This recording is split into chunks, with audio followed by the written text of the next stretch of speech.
My first encounter with Jyotsna Milan's poetry was quite a few years ago, probably about 25 years ago, when I was sitting in the library of the Sahitya Sammelan, looking through old issues of Nayi Kavita magazine. And I suddenly came across these gems of poems, these meditations, these spiritual experiences of a poet whose name I had never heard about. And this really stirred my curiosity. I wanted to find out more about her. And I was really fortunate that I was able to meet her and enjoy her hospitality and the hospitality of her family in Bhopal. And we had plenty of opportunities to have long conversations about her life and about her poetry. And we also recorded an interview, which was published in Hindi in her book, Kehte Kehte Baat Ko. Rajula, could you please show the book so that people Yes, can see it? this is the book. Yes. And we also have an English translation of this interview, which was published in this magazine, Hindi Language Discourse Writing. This is volume 3, number 1 of April, June 2002. And there are also Okay. some translations of her poetry there too. So what I would like to do today is, I'm very grateful to Rajula for giving me this opportunity really to share my thoughts about Jyotsna's poetry and my translations of some of my favorite poems by her, which I published in my book, New Poetry in Hindi, in 2002. So, Thank you, Lucy. It was great to find you after so many years. I'm yes, so glad that we could locate you and have you here to say something about her, because I remember that she had very fond memories of your conversation with her, and very fond of that also. And I think she felt, as a poet also, uh, understood in a very different and nuanced way with the work that you did with this book. So it's great. It's amazing to see you here. Really very happy. thank you for your kind words. And I still feel that this was such my encounter both with Jyotsna and her poetry has been such a wonderful, enriching, amazing experience for me. And her poetry is still with me. I still, when I was preparing for this and I looked through her poems again, they still touch me in a most profound way. And and I'm really glad that we have this opportunity to do this for her, because hopefully it will encourage more people to find her poems, and I hope they will give as much pleasure to our audience as they gave me, and not just pleasure but also wisdom and solace. And yeah, they've been one of the most wonderful gifts in my life. So I would like to give some of that back or make it more available. Thanks. So, with Jyotsna Milan's poetry, we enter a world where creative writing is not a favorite pastime, not merely an inner urge, but the condition for the poet's existence. From a very early age, writing gave Jyotsna Milan the courage to enjoy her life, despite the domestic drudgery that was obligatory for a girl of her generation. I think in her interview, she said to me that she started writing when she was 10 or 12 years old, so she started really young.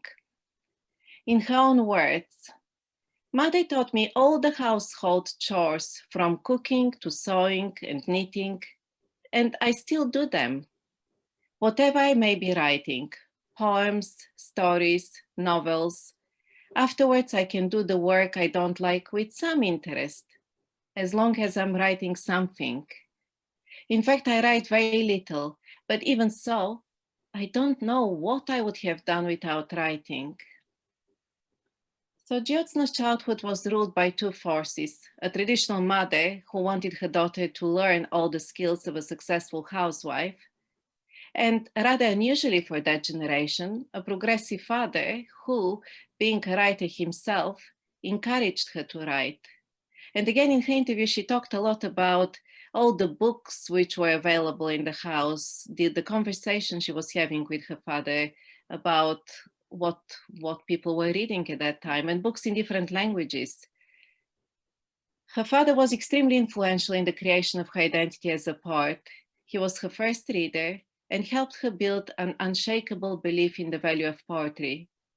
Unlike many female poets of her generation and before, Jyotsna grew up with a confidence in her creative abilities, enhanced also by her education. Her master's in Gujarati literature was followed by one in English literature. Exposed to both Hindi and Gujarati as a child, she was creative in both languages. Jyotsna Milan accepted the traditional life choice for a woman as a wife and a mother, and married a fellow poet, Ramesh Chandra Shah. But she also remained loyal to her first love, the written word, and published collections of short stories, novels, and volumes of poetry. She also wrote about and translated Gujarati poetry, and for a long time edited the women's journal Anasuya, published by the self-employed women association SEVA. The uneasy symbiosis between Jyotsna Milan's inheritance from her mother and that from her father is reflected in all her writing. She's painfully aware of the patriarchal restrictions, and much of her poetry speaks with an eloquent feminist voice. And I would like to kind of mix my thoughts with the poems I translated. Okay. And just as an example of what I would say is perhaps the most forceful feminist, or one of the most forceful feminist statements I have come across in Hindi poetry, I would like us to read her poem, Aurat, Woman. And Rajula and I thought that it would be nice for us to read both the Hindi and the English. So would you do the Hindi version of it, and then I'll do the English. Okay, I'll read the Hindi first. औरत, प्यार के क्षणों में कभी कभी ईश्वर की तरह लगता है मर्द औरत को। प्यार के क्षणों में कभी कभी ईश्वर की तरह लगता है मर्द औरत को। ईश्वर ईश्वर की पुकार से दहकने लगता है उसका समूचा वजूद। अचानक कहता है मर्द, देखो मैं ईश्वर हूँ। औरत देखती है उसे और ईश्वर को खो देने की पीड़ा से बिलबिलाकर फेर लेती है अपना मुंह। Woman, in moments of love, sometimes man seems like God to the woman. The cry, God, God, sets her whole being aflame. Suddenly, he says, look, I'm God. She looks at him and, pained by the loss of God, turns her face away. Beautiful. Even though Jyotsna Milan did not call herself a feminist poet and did not set out to be one, woman's experience is unmistakably the prism of her creativity. Many of her poems reflect different aspects of woman's life. The sacrifice of motherhood, which we'll see in the poem Night we are going to read in a minute. The shackles imposed on women, as we'll see in the poem's Feet, and Constantly. The cruel erasure of women's personal history, as in the poem Behind. Woman's loneliness, as in She, and the emptiness and meaninglessness of her existence, as in the poem Words. And now it would be really nice to actually go through these poems and just give people a taste of what feels to me really a very rich and honest and painful exploration of what woman's life is like. So we will start with the poem Raat, night. रात सबसे पहले शुरू होता है माँ का दिन। सबसे पहले शुरू होता है माँ का दिन, मुंह अंधेरे और सबके बाद तक चलता है। छोटी होती है माँ की रातें नियम से, और दिन नियम से लंबे, रात में दूर तक धंसे हुए। इसे कोई भी दिन की घुसपैठ नहीं मानता माँ की रात में। पैर सिकोड़ कर रोज सोती है बुढ़ी मुड़ी माँ बची खुची रात में। पैर फैलाने लायक लंबी भी नहीं होती माँ की रात। Night. A mother's day begins first at the crack of dawn. It ends last. Mother's nights are always short, her days always long, stealing into the night. Nobody considers this to be a day's trespassing into the mother's night. Every day she sleeps with legs drawn in, a crumpled mother in the leftover night. Mother's night is not long enough even to stretch out. Shall we move to feet? Yes. पैर खड़े थे पैर असमंजस में, चलें कि खड़े रहें। सोच में पड़ गए वे चलने से पहले। चट से उठते थे और चलने लगते थे बचपन में। नहीं होती थी कोई निश्चित वजहें चलने या खड़ी होने की, चलने या खड़े होने की। पैरों ने कभी कल्पना भी नहीं की थी कि वे सोचने लगेंगे एक दिन। Feet. The feet stood in hesitation. Should they go or stay? Lost in thought before moving, they used to lift instantly and start walking. In her childhood, there were no fixed reasons for going or staying. The feet had never imagined that they would start thinking one day. And I feel that this theme of being shackled is continued by the poem Lagata constantly. लगातार एकाएक अपने पैरों को देखा तो भर उठी दहशत से। एकाएक अपने पैरों को देखा तो भर उठी दहशत से। बरसों पहले जहां गाड़ा गया था वहीं खड़ी थी मैं। जिसका जो मन आया टांगता चला गया, थैला, टोपी, अंगोछा या अपनी थकान। और लगता रहा सारे वक्त कि मैं चलती रही हूँ लगातार। Constantly. Suddenly, I looked at my feet and was filled with dread.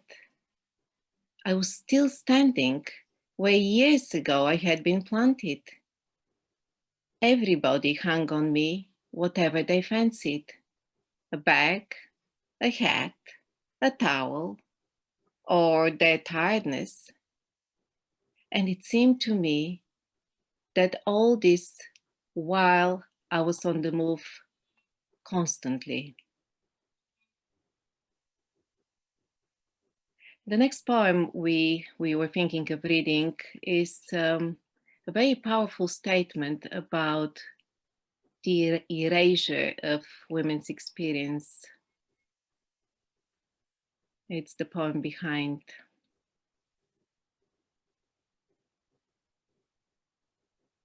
पीछे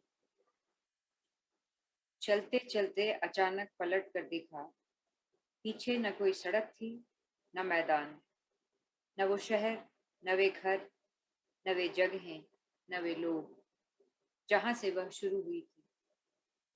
कहीं कुछ भी नहीं था पीछे, जैसे वह जो जीवन जीती गई कोई पोंछता चला गया हो लगे हाथ।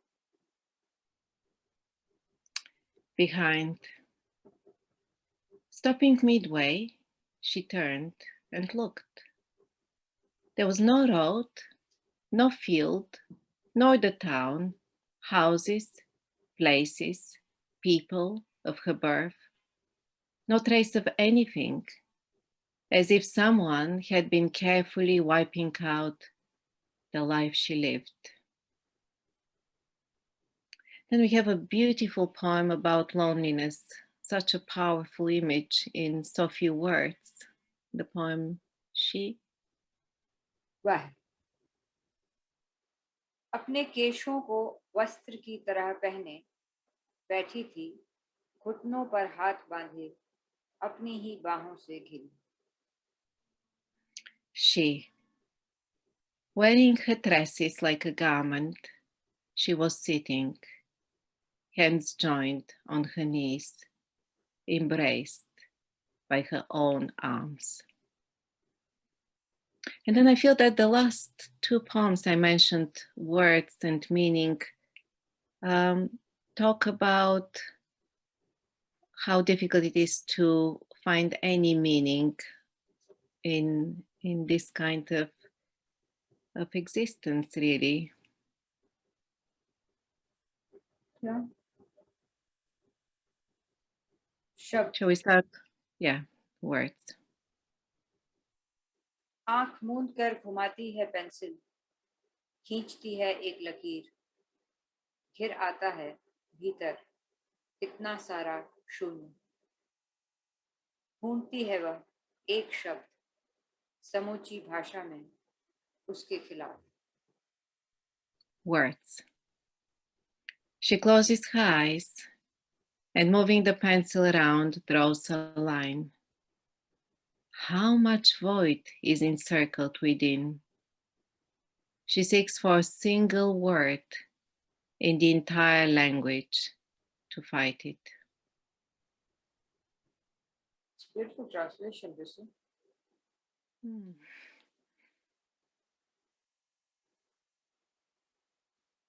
Shall I read earth? Yeah, if you could. अर्थ. रोटी के उस दुख से कभी सांप का नहीं पड़ा, रोटी के उस दुख से कभी सांप का नहीं पड़ा, जब जीवन का रोटी के अलावा कोई अर्थ नहीं बचता, उस दुख को थोड़ा सा जानती हूँ, जब शरीर में पगी आत्मा उधड़ने लगती है और जब जूझते हुए शरीर के लिए रोटी का भी कोई अर्थ नहीं बचता. Meaning, I have never experienced the grief of the breath when life has no meaning but breath. I know that grief a little, when the soul steeped in the body becomes undone, and when for the struggling body even breath loses its meaning. Woman's search for a true home is a recurring motif in Jyotsna Milan's writing, and so is an exposure of the real nature of what is perceived to be woman's home, nothing but an enclosure where women are locked in domestic drudgery. So the next two poems we are going to read, Some Other Place and Search, exemplify this motif. Its centrality in Jyotsna Milan's writing is reflected by the fact that the name of one of her collections of poems is Ghar Nahi, not a home. Let's have a look at these two poems. Shall we start with Some Other Place? Okay. किसी दूसरी जगह. पहले ही दूर चली गई घर से, किसी दूसरी जगह जाने की तरह, कि लौट आए घर लौटने की तरह. It is amazing, only 6 lines. Yes. Some other place. She went far from home, as if going to some other place, so that she might return, as if returning home.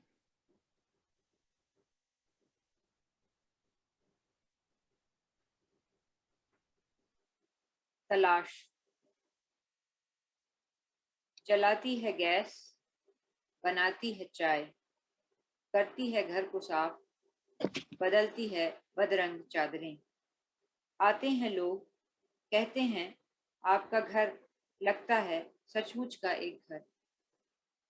देखती है वो चकित अपने घर को, घूमती है कमरों में, ढूंढती है एक घर। मिलता है एक कमरा, सोफा, तखत, कुर्सियां, एक और कमरा भी, बिस्तर, चटाइयां, मशीनें। घेर लेती हैं तमाम चीजें, होती है वह किसी एक कमरे में, और आत्मा आवारा भटकती है घर की तलाश में, जैसे किसी की न हो। Search. She turns the gas on, makes tea, cleans the house, changes the faded sheets. People come and say, "Your house really feels like home." Astonished, she looks at her house, wanders in the rooms, looks for a home, finds a room, sofa bed, chairs, another room, bed, mats, appliances. All these things enclose every room where she is, and her soul, astray, roams about in search of home, as if it is no one's. It is hardly surprising, then, that many of Jyotsna Milan's poems are imbued with a yearning for freedom. And we are going to read some of these poems in a minute. Poems like Together in the Minute in Sky. Sorry, I'm just turning my page here. Oops. Nature is the doorway to freedom in her poetry. This reflects her personal experience. And again, I have a little quotation from her interview. I had to help my mother in the kitchen a lot of the time, but my mind used to wander off. I would not hear what my mother said and was often scolded for this. A parallel world would be born inside me, around me, like magic. Whatever was around would become part of me, or I would become part of it, be it darkness or sky or tree or wind. Words would flash in my inner darkness. I would follow them. It would be like a game. Sometimes I would catch them. Sometimes they would catch me. This intensity of experience, a sense of mystical communion with nature, the desire to discover by becoming the thing, is characteristic of About Being This Way, which we're going to read last, and in much of Jyotsna Milan's writing. Nature and poetry heal the wounds of the suffering woman. They're her refuge, her sustenance. This merging with nature, the disappearing of boundaries, the erasure of the self in her poetry, are reminiscent of the oneness postulated in the Upanishads. She yearns for aloneness where there is nothing, to such an extent that one's being too disappears. And I would like us to just have a taste of a few poems which really give us this experience, a very spiritual experience of merging, of becoming one with nature. Shall we start with Together in the Mirror? Okay. साथ साथ आईने में, इस तरफ थी वह दरवाजे के, साथ साथ आईने में झांकते मकान और आसमान। उस तरफ अंतहीन उजले आसमान में धमकी की तरह अंधेरा, एक इकलौता मकान। Together in the Mirror. She was on this side of the door, on that side, peeping into the mirror together, house and sky. In the boundless, radiant sky, a single dark house, like a thread. This is so interesting. It so connects with our previous theme of talking about what is home and how home is not It's not a house. It's not this dark silhouette which imprisons you, but the experience of being one with the boundless radiant sky. It's a beautiful poem. Beautiful. This is.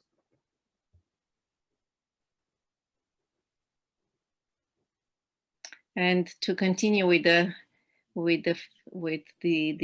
image of the boundless radiant sky, shall we next look at sky?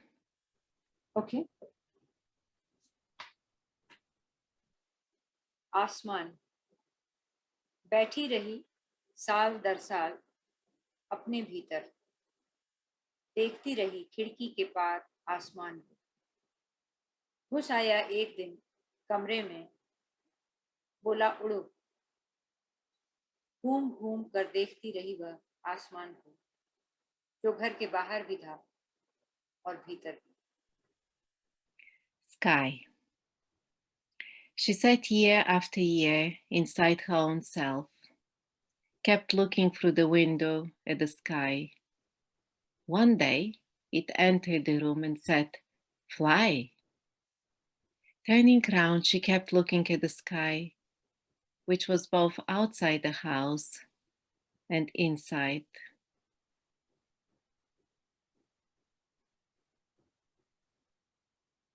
Such a beautiful meditation on, well, the experience of oneness with nature, but also the experience of finding freedom in oneself, finding this boundless radiant sky in oneself, whatever the external circumstances, even within the prison of the dark house.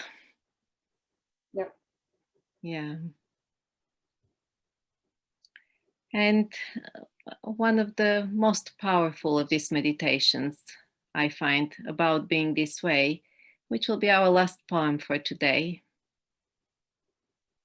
इस तरह होने के बारे में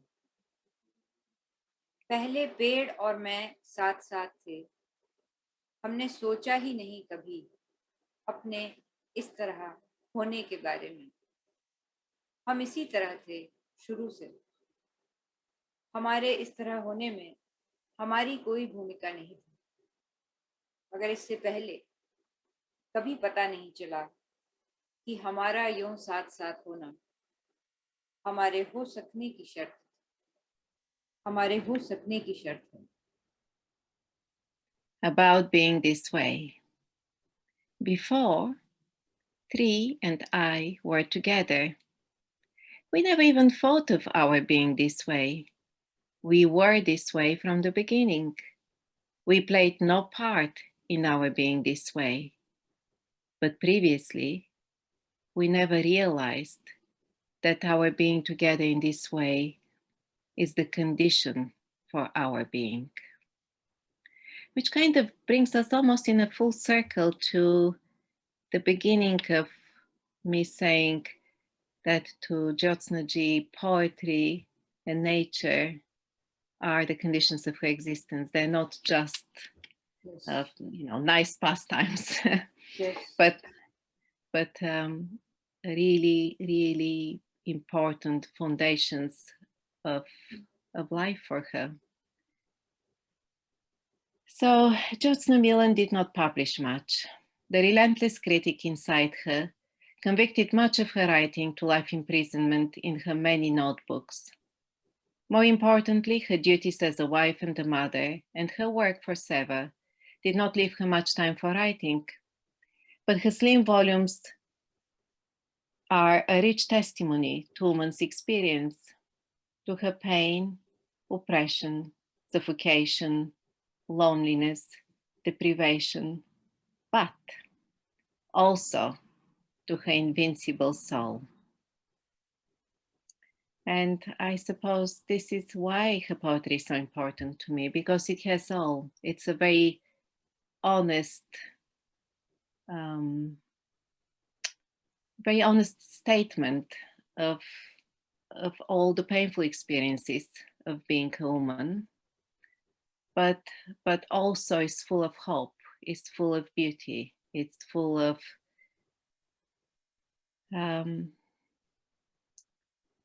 I can't find the right words of, there's a Western Buddhist thinker who talks about the human existence as the full catastrophe. and she has that in her poetry. She has the full catastrophe, the unbearable beauty of what it is like to be human and to be a woman, both. And as I said, her poetry has been an enormous gift for me, and I hope people will find out about it and it will become part of their lives too. And I would like to thank everybody who is listening to this for taking the time to listen to us sharing some of our thoughts and experiences. And yeah, thank you very much. Thank you very much for coming here, giving this window into, because your book is of course there, and I also came across another reprint of some of your articles, which is also about Hindi women poets, where your title is also Not a Home, and you are narrating home through all the poets you have selected, and it was a wonderful reading. Today only actually I read it. So I think that it would be really nice if this series that is happening can bring more aspects of what you have brought out in the way a writer should be remembered, perhaps. Thank you. Thank you for your very kind words. And as I said to you before we started recording, my work with Hindi poetry has been really, I have been very lucky that because I'm an outsider to this world, it's given me some distance, some perspective, some freedom, and it has allowed me to really talk about the poems and the poets who have touched me deeply. It's been more than an intellectual exercise for me.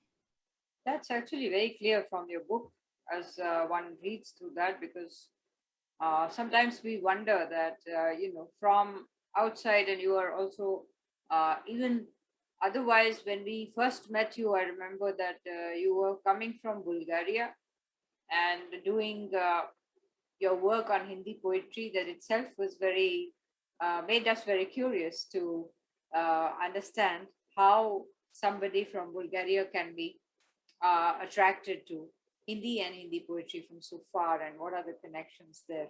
So, yeah.